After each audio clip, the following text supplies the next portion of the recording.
Good afternoon, everyone. Unfortunately, I haven't prepared any Chinese like but hopefully next year. This is actually my first time to Wuhan, and to be honest, I didn't know a huge amount about the place before I was here, apart from it's apparently one of the hottest cities in China. And I can assure you that after 3 years in Hong Kong, us Westerners do not adapt very well to the hot and humid summers here. Alas, I am here and very happy to be so. So without further ado,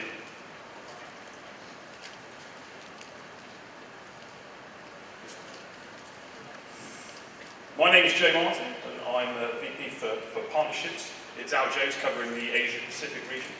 And today I'd like to talk to you a little bit about how we have looked to navigate today's constantly evolving media landscape and form some sustainable business models from that. And I very much hope that you'll be able to take something from it also. So I think it's fair to say that publishing is somewhat at a crossroads at the moment, and the evolution of news is perhaps sped up in recent years. And this period of accelerated change and evolution has caused many challenges to publishers, some of which have had negative implications.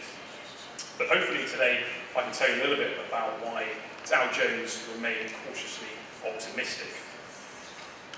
Of course, the new reality is that around only about 8% of people now get their news regularly from newspapers, and this change in consumption habits has led some publishers, particularly traditional publishers, and us included, to entirely rethink their business models. However, on the flip side of that, it also gives us the opportunity to engage with our audiences in entirely different ways. So whilst advertising spend globally is increasing across all platforms, sometimes it doesn't feel like that, but the allocation of those advertising dollars has changed significantly over the last 5 to 10 years, with now the likes of Google and Facebook taking over 50% of all global advertising revenues, and depending on which data you refer to, about 80 to 90% of the growth. Now, I appreciate that obviously Google and Facebook are not players here, or in some regions like Japan, but there has obviously been an emergence of tech platforms that have now created this new reality. Furthermore, we've also seen a disruption, by the way, of some new hybrid media organisations, the likes of BuzzFeed, Politico, and Information, which have also disrupted the picture and offer fresh competition for our readers' time. At Dow Jones, we are somewhat lucky that we made a key decision about 20 years ago from when we first brought our content online, and that we should be charging for digital content. At the time, that was somewhat controversial and raised some eyebrows, but however now it's proven to be the right decision for us. But also I think that globally it's a time where paywalls are working for many established media organisations, but other news organisations are beginning to toy with the idea of introducing this as well. However, one of the most disturbing new realities is perhaps the fact that quality professional news is now under attack like never before, from Russian bots to high office. If any of you recognise the chap there on the far right of the screen. But also I think it's important, especially as someone on the commercial side of the news, sometimes to take a step back and remind ourselves of our mission as a business and duty to society. At its very best, professional journalism holds the powerful to account and uncovers wrongdoing and plays a pivotal role in any functioning society. The need for high-quality journalism has never been more critical.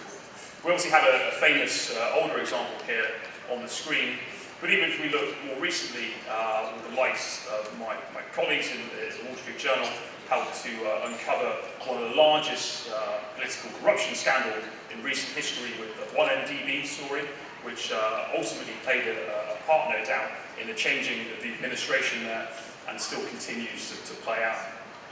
Another example on the business side, if anyone's familiar with the business Theranos, the former Silicon Valley unicorn, and some of the Wall Street Journal's reporting of course, led to expose some inaccuracies in the business, and ultimately the liquidation of the business and criminal proceedings.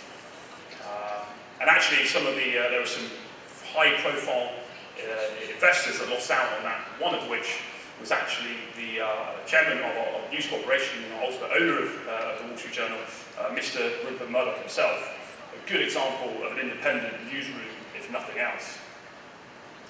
Now, since the emergence of various tech platforms that help distribute our news, people have embraced sources that are been put out there for free. However, I'd just like to share a couple of interesting statistics that may be marking of a shift in behaviour. According to the Edelman report, whilst trust in platforms has declined, trust in journalism has rebounded. Average news usage on Facebook has changed from 42% in 2016 to 36% today. And whilst usage in Facebook itself hasn't declined, this shows that either, of course, Facebook is servicing less content on its platform, or the appetite for news on social media is declining. But the good news, of course, is that trust in journalism has rebounded from historic lows. So if we take some of these points into account, here are some of the steps that we've looked to take in order to drive towards our ultimate goal of membership and underpinning sustainable business models. Diversification, of course, has been mentioned a few times today, and it's key to any business. And we've looked to really sustain and bolster our three main pillars of our business, which of course is our membership offering, advertising, both print and digital, and also our professional information business, which is our data-led offerings in the B2B space, such as Factiva and risk and compliance.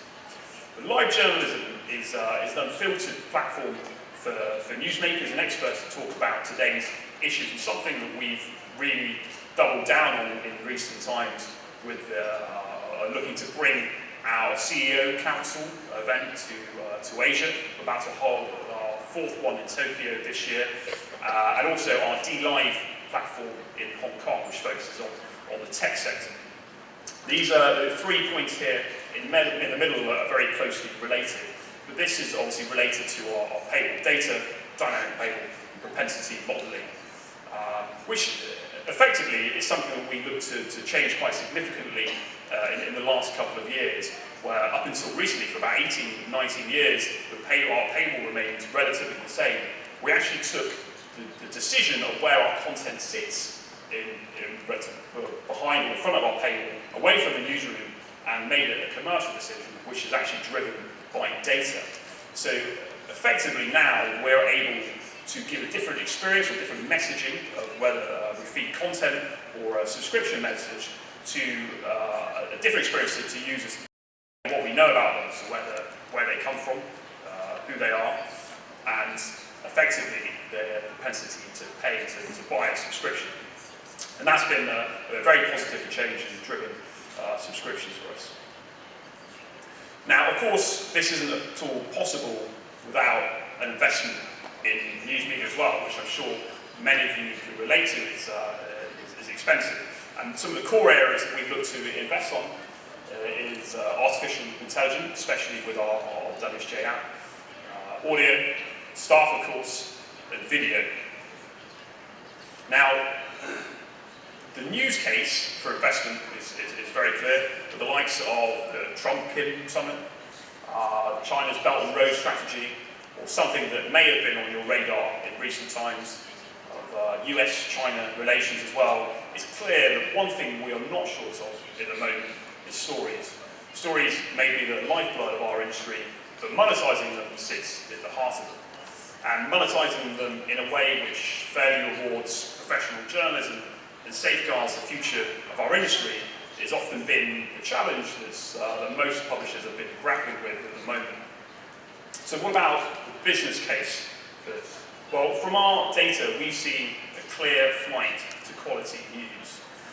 There's trust in social declines. It coincides with what we refer to, at least in Western media, as the Trump bump. We've seen a growth in global membership. Regardless of where you may stand on the 45th President of the United States, one thing that is hard to dispute that he's been very good for selling subscriptions. That, grouped with some of the other challenges that I've already talked about, we touched on changes in the publishing industry, of course a decline in print and advertising. This has helped underpin our global strategy. And as a strategy for Dow Jones and a drive towards membership, it has worked. Going from where we were 3 or 4 years ago with a declining number of subscriptions today, well, since then we've had around about a 40% growth in membership, and that continues to grow as well. That's not to say that we found a magic formula for success, and we still face some of the same challenges that other news organisations have done as well, of looking to, of course, maintain traffic, maintain views, and digital advertising, but also look to grow subscriptions. But this has also been successful for a number of other large media companies as well, the likes of the New York Times, the Financial Times, Washington Post, and thereon. But there are other media companies that are now beginning to toy with a paywall strategy because of the pressures that we've discussed. And perhaps now is the time to really question the value of your content and whether you should be giving it away for free. So of course this worked for us very well in our core market of the US, but perhaps what about internationally? Well, internationally the picture looks slightly different for us. In one thing, if we look at our flagship publication of the Wall Street Journal, we've suffered from many times, is somewhat of a perception problem. In that we know from our research that people who are not regular readers of the Wall Street Journal may consider it to be fairly US-centric, not as internationally relevant. But we also know that once we're able to engage this target audience, then that perception changes quite quickly. So, what we've looked to do to grow our membership internationally is not perhaps position some of our titles as a first read in the region, but perhaps a second read. And the way we've done that is by partnering with other established organisations, media organisations, that already have an established presence in markets that we want to target. So, we've taken a truly global approach to this, from, as you see, North America, Canada, LATAM, to Africa, the Middle East, Europe, and of course, Asia, with Japan, Korea, Hong Kong, Malaysia, India, and Australia. And all these partnerships have a mutually driven subscription for us and our partners, and of course, revenue as well. And what we look to do with these is by leveraging our brand, content, and subscriptions, help to also improve our net improvement with our partners in 3 main areas of acquisition, engagement, and retention. So I think one of the markets that's probably worth calling out individually is, I know we obviously have some Japanese delegates here as well, but it is Japan. And for those of you who don't know, we, of course, publishing in English, also publishing in Chinese, traditional and simplified, but also Japanese as well. And Japan is a very unique market for news. Whilst having a third of the population of the US, actually has 3 of the 4 largest newspapers in the world, and a very, very unique high level of engagement, with around 70% of adults reading a newspaper on a daily basis, and 90% of those that actually subscribe to a newspaper. However, it's probably fair to say there's been somewhat slow in transition to digital, but that is beginning to change.